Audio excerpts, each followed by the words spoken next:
Le titre de ce livre, c'est Études sur les prophéties bibliques. Il est écrit par le bien-aimé frère Mark Toppenhuis. Nous sommes à la deuxième partie de ce livre. Soukat parlant de l'Église. Nous continuons. Point numéro 4, l'adoption. Nous ayant prédestinés pour nous adopter par lui, pour lui, par Jésus-Christ, selon le bon plaisir de sa volonté. En parenthèse, Éphésiens chapitre 1, verset 5. Vous avez reçu l'esprit d'adoption par lequel nous crions Abba Père. En parenthèse, Romains chapitre 8, verset 15. Et parce que vous êtes fils, Dieu a envoyé l'esprit de son Fils dans nos cœurs, criant Abba Père. En parenthèse, Galates chapitre 4, verset 6. Point numéro 5, l'héritage avec Christ. En lui, en qui nous avons aussi été faits héritiers, en parenthèse, Éphésiens chapitre 1, verset 11. Si nous sommes enfants, nous sommes aussi héritiers, héritiers de Dieu, co-héritiers de Christ, en parenthèse, Romains chapitre 8, verset 17. Tu n'es plus esclave, mais fils, ici fils héritier aussi par Dieu, en parenthèse, Galates chapitre 4, verset 7. Point numéro 7, le sceau du Saint-Esprit, auquel aussi ayant cru, vous avez été scellés du Saint-Esprit de la promesse, qui est les arts de notre héritage, en parenthèse, Éphésiens chapitre 1, verset 13. Or, celui qui nous lie fermement avec vous à Christ et qui nous a oints, c'est Dieu, qui aussi nous a scellés et nous a donné les arts de l'Esprit dans nos cœurs, en parenthèse 2 Corinthiens chapitre 1, verset 21 à 22. Point numéro 8, la connaissance de la pensée et de la volonté de Dieu. Nous ayant fait connaître le mystère de sa volonté selon son bon plaisir qu'il s'est proposé en lui-même. En parenthèse, Éphésiens chapitre 1, verset 9. Ces bénédictions, l'Église les trouve dans les lieux célestes où Christ est maintenant entré et non point sur la terre où il a été rejeté et mis à mort. Grand 2 de ce livre, Soukat qui parle de l'Église, chapitre 2, petit 6, une sainte sacrificature. Nous avons déjà vu dans le chapitre précédent que l'Église était considérée comme une maison spirituelle, une sainte sacrificature pour offrir des sacrifices spirituels agréables à Dieu par Jésus-Christ. En parenthèse, 1 Pierre chapitre 2, verset 5. Si nous relevions alors la comparaison de l'Église avec un édifice solide et inébranlable, nous voulons mettre maintenant l'accent sur sa position de sainte sacrificature qui implique le service de la louange et de l'adoration. Privilège combien élevé et précieux. Écoute, fille, et vois et incline ton oreille et oublie ton peuple et la maison de ton père. Et le roi désirera ta beauté, car il est ton Seigneur. Adore-le. En parenthèse, Somme, chapitre 45, verset 10 à 11. Christ, sujet et objet, avec le Père de cette adoration, est présent au milieu de l'Église. Ne fut-elle présentée que par les 2 ou 3 réunis en son nom? À lui gloire dans l'assemblée, dans le Christ Jésus, pour toutes les générations, siècles des siècles. Amen. En parenthèse, Éphésiens chapitre 3, verset 21.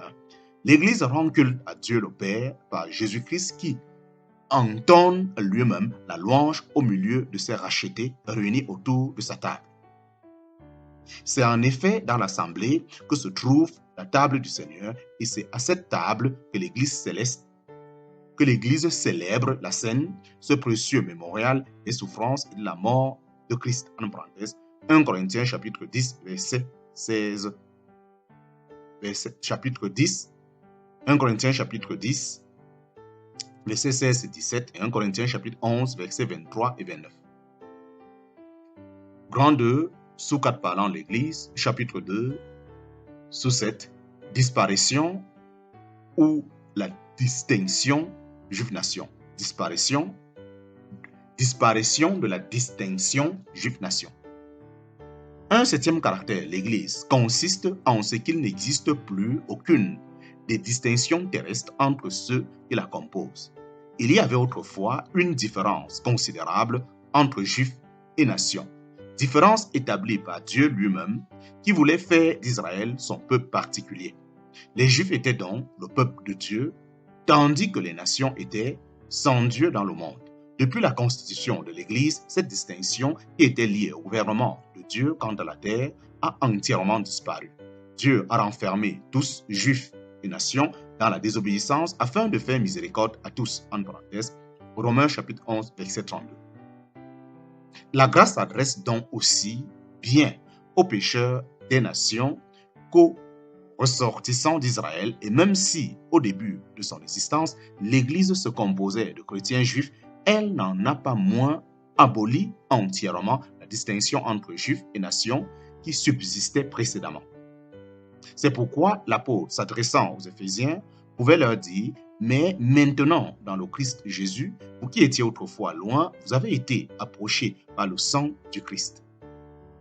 Car c'est lui qui est notre paix, qui des deux, en parenthèse, c'est-à-dire des Juifs et des nations, en a fait un et a détruit le mur mitoyen de clôture, afin qu'il crée les deux en lui-même pour être un seul homme nouveau, en faisant la paix, et qu'il les réconcilia tous les deux en un seul corps à Dieu par la croix. Car par lui, nous avons les uns et les autres, en parenthèse, c'est-à-dire les rachetés juifs et les nations, accès auprès du Père par un seul esprit, en parenthèse, Éphésiens chapitre 2, verset 13 et suite. Cet homme nouveau, c'est le corps de Christ dont les rachetés juifs et les nations sont membres sans aucune distinction dans leur position. Ils n'ont qu'un seul et même titre à invoquer, celui de pécheurs sauvés et rachetés par le sang de Jésus, devenus ainsi membres de Christ. Si tous les croyants réalisaient leur position, cette unité totale en Christ, ils ne pourraient laisser subsister les différences qu'ils ont créées entre eux et qui se traduisent par d'innombrables dénominations. Alors que la croix de Christ a détruit le mur mitoyen qui séparait juifs et nations, les hommes ont établi des cloisons de toutes sortes, trahissant ainsi le caractère fondamental de l'Église, savoir son unité en Christ. Mais malgré l'infidélité de l'homme, cette unité subsiste car elle découle de l'œuvre de Christ à la croix, grâce à laquelle l'Esprit de vérité peut être envoyé sur la terre afin de baptiser en un seul corps tous les rachetés.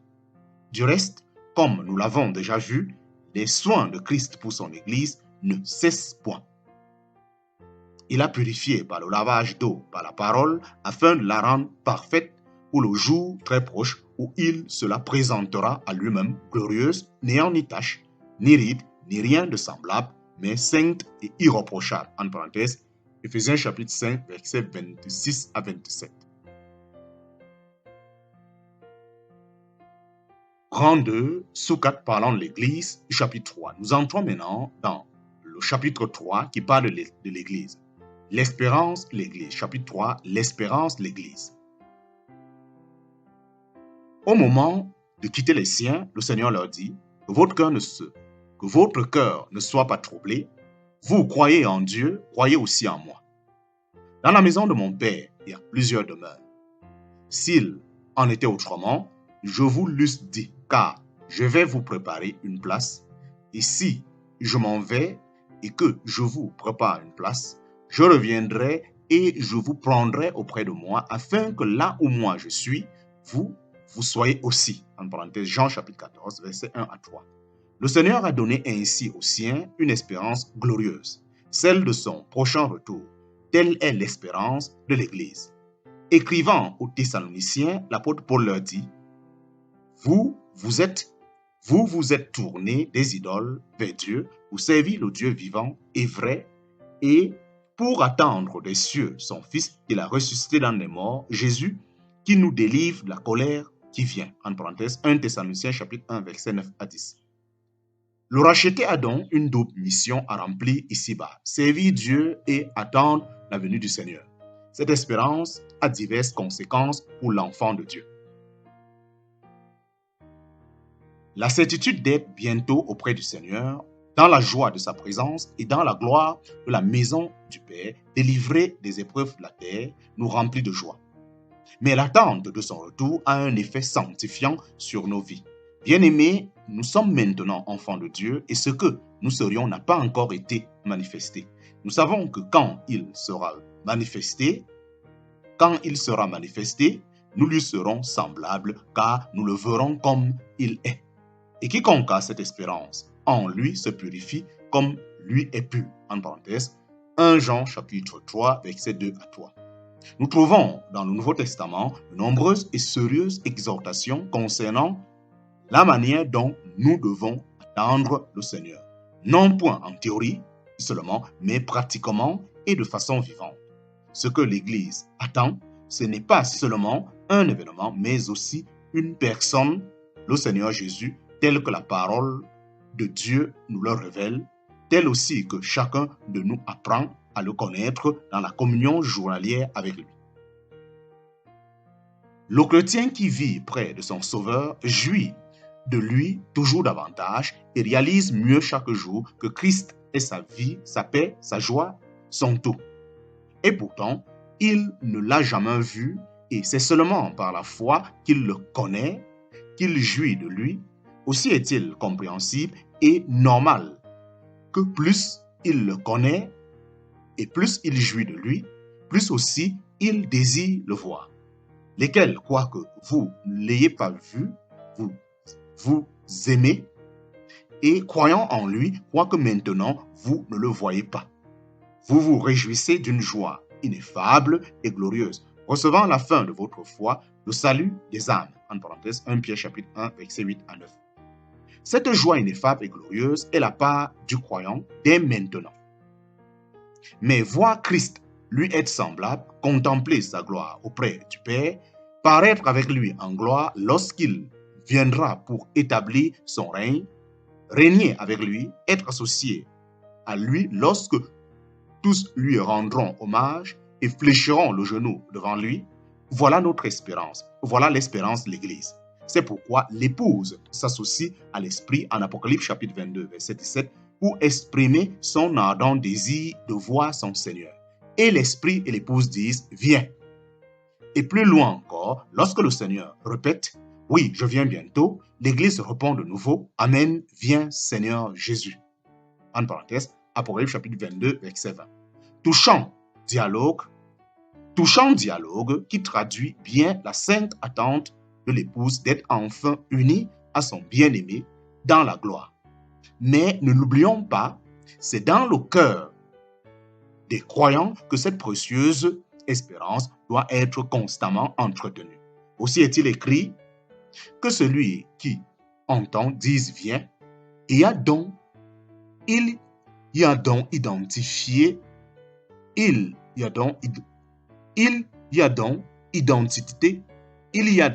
identité parfaite entre l'espérance de l'Église et celle du racheté.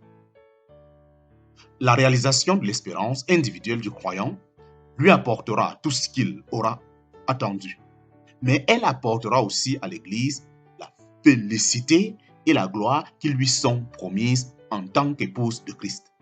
Elle attend en effet le Seigneur comme l'époux bien-aimé qui l'enlèvera à sa rencontre et l'introduira dans la gloire du ciel pour les noces de l'agneau et non comme le Fils de l'homme qui va venir exécuter les jugements contre ses ennemis.